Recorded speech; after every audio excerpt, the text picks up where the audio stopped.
வீரன் பகுதி 19. இந்த கதை குமார் ஸ்டோரிஸ் சேனலால் உருவாக்கப்பட்டது. மேலும் இது போன்ற தொடர்களை கேட்க நமது சேனலை உடனே சப்ஸ்கிரைப் செய்து கொள்ளுங்கள். என்ன சொல்ற? அப்படிப்பட்ட சக்தி ஒன்று இங்கு இருக்கா என்று கேட்டான் ஆதித்யா. அதற்கு தட்சகன், உனக்கு பச்சோந்தி தெரியும் தானே என்றது. ஆம் தெரியும் என்றான் ஆதித்யா. எனக்கு தெரிஞ்சு அந்த முதியவருக்கு பச்சோந்திகளின் சக்தி மற்றும் அதன் உடல் பாகம் ஏதோ அவர்களுக்கு பார்க்க அவர் முழுமையான மனிதன் போல தெரிஞ்சாலும் அவர் காத பாரு. அவருடைய உடல் பாகம் ஏதோ ஒன்று பச்சோந்தியின் முழு சக்தியை பெற்று அவர் பிறந்திருக்கணும். அதனால தான் இத்தனை நாள் இங்கு அவர் உயிருடன் இருக்கார். அது மட்டும் இல்லாம அவருடைய நுகர்வு சக்தியை எளிமையாக என்று கூறி முடிப்பதற்குள் தட்சகன் மீண்டும், அவருடைய நாக்கு பாரு, அவருடைய நாக்கு 10 வினாடிக்கு ஒரு முறை வெளியில் வந்து செல்வது உன்னால் பார்க்க முடிகிறதா என்று கேட்டான். ஆமாம் என்று ஆதித்யா கூறினான். அதன் மூலமாகத்தான் இருக்கும் சூழ்நிலை மற்றும் இடத்தில் இருக்கும் தன்மையும் சக்தியும் அவரால் உணர முடிகிறது. அவர் பச்சோந்தியின் முழு ஆற்றலை பெற்று பிறந்திருக்கிறார் என்றது. பிறகு ஆதித்யா அவரிடம் எப்படியாவது நீ பல விஷயங்களை கேட்டு தெரிந்து கொள்ள வேண்டும். குறிப்பாக நான் கேட்டும் விஷயங்களை அவரிடம் கேட்டு பதில் வாங்கு என்றது. ஏனெனில் அவர் இத்தனை நாட்கள் இங்கே இருப்பதால் இங்கு மறைந்திருக்கும் பல இடங்கள் மற்றும் மறைமுகமான நிகழ்வுகளை அவருக்கு நன்றாக தெரிந்திருக்கும். அது தெரிந்தால் நாம் எளிதாக அந்த மாயா அறையை கண்டுபிடித்து விடலாம் என்றது. சரி, முதல்ல அவர் என்கிட்ட பேசணுமே என்றான் ஆதித்யா. சிறிது நேரம் கழித்து, இப்ப அவரை சுற்றி எந்த ஒரு நுகர்வு சக்தியும் இல்லை, யாருமே அவரை கவனிக்கல, இப்ப போய் அவர்கிட்ட பேச்சு கொடு என்றது. தட்சகன் கூறியதும் ஆதித்யா அவர் அருகில் வந்த உடனே அந்த முதியவர், உனக்கு என்ன தெரிஞ்சுக்கணும்னு சொல்லு, சீக்கிரமா சொல்லு என்றார். நீங்க நீண்ட நாளா இங்க இருக்கீங்க, பல பேரை உங்களுக்கு தெரியும். என்ன மாதிரியே வேறு மனிதர்கள் எவரும் இங்கு வந்து அந்த அறையை கண்டுபிடிக்க முயற்சி செஞ்சாங்களா என்று ஆதித்யா அவரிடம் கேட்டான். அதற்கு, ஆமாம், ஒருத்தவன் தான். ஆனாலும் அதை அவனால கண்டுபிடிக்க முடியல. கடைசியாக அவன் அந்த ஓனாய் கூட்டத்தில் மாட்டிக்கிட்டு சிறைக்கு செல்ல வேண்டியதாயிற்று என்றார். அவர் பேரு என்று ஆதித்யா யோசித்தவரே அவரிடம் கேட்க, அவன் பெயர் கிளிஞ்சன். அவன் மட்டும் வரத, அவனுடைய மனைவியும் வந்தா. 2 பேருமே சிறையில தான் இருக்காங்க. இதில் என்ன ஒண்ணுன்னா, இவன் மனிதன், அவளுடைய மனைவி வேற இனத்தை சேர்ந்தவர், மிருக மனுஷி என்றார். ஓ, அவங்க இங்க மாட்டிக்கிட்டதுனால தான் திரும்ப கியா கிட்ட வர முடியாம இருக்காங்க என்று எண்ணினான். எப்படியாவது அவர்களையும் காப்பாற்ற வேண்டும் என்று யோசித்த ஆதித்யா, இங்கு உங்களுக்கு வேற ஏதேனும் விசித்திரமா நடக்கிற மாதிரி எதுவும் தெரியுமா என்று கேட்க, சுற்றுமுற்றும் பார்த்த அந்த முதியவர், நான் அந்த கிளிஞ்சனிடம் சொன்னதுதான் உங்ககிட்டையும் சொல்றேன். நீ இப்ப என்னதான் தேடினாலும் யாருக்குமே எந்த கதவும் தென்படாது. பௌர்ணமியிலிருந்து 4வது நாள் வடக்கு புறத்துல நீ உண்மையா அந்த கதவை பார்க்கணும்னு வேண்டி நின்னினால் உன் கண்ணுல படும் என்றார். அதை கேட்ட ஆதித்யா ஆச்சரியமாக, உங்களுக்கு அதை பார்க்கிறது எப்படின்னு தெரிஞ்சிருந்தா நீங்க அந்த அரக்கன் கிட்ட சொல்லியிருக்கலாமே என்று கூறினார். அதற்கு அந்த மனிதன், நான் இங்கு இருப்பதற்கு காரணம் அவங்களுக்காக முழுமையாக அவர்கள் கீழ் வேலை செய்வதற்காக அல்ல, அவங்க கையில அந்த மாருதியின் அறை கிடைத்துவிடக்கூடாது என்பதற்காக தான். யாராவது தப்பி தவறி அந்த அறையை பார்த்தாலும் உள்ளே போகக்கூடாதுன்னு ஒவ்வொருத்தவங்க கிட்டையும் நான் சொல்லிக்கிட்டு இருக்கேன் என்றது.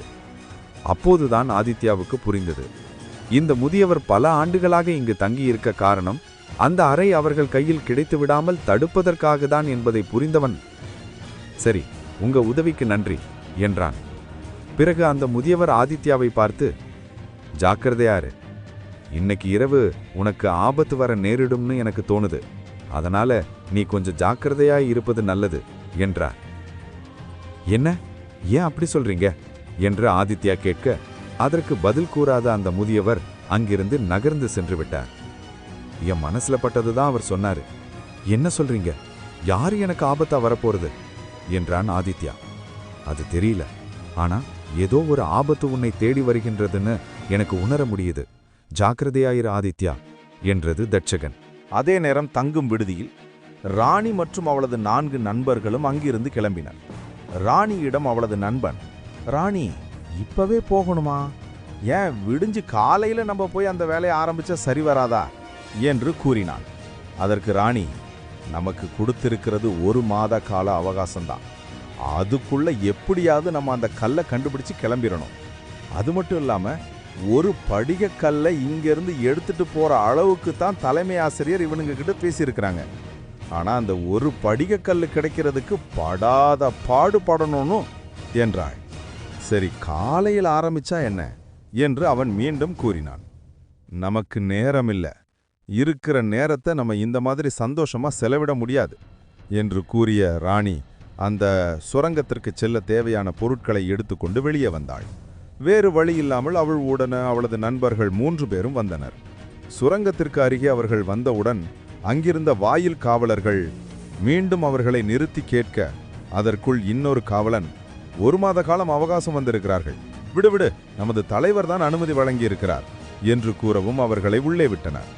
அவர்கள் உள்ளே சென்று சிறிது நேரத்திலேயே அந்த வாயில் அருகே நீல நிற 2 ஓநாய்கள் அரக்கர்கள் தோன்றியது. அதை பார்த்தவுடனே வாயில் காவலன், தளபதி நீங்களா என்று கூறி வணங்கினான்.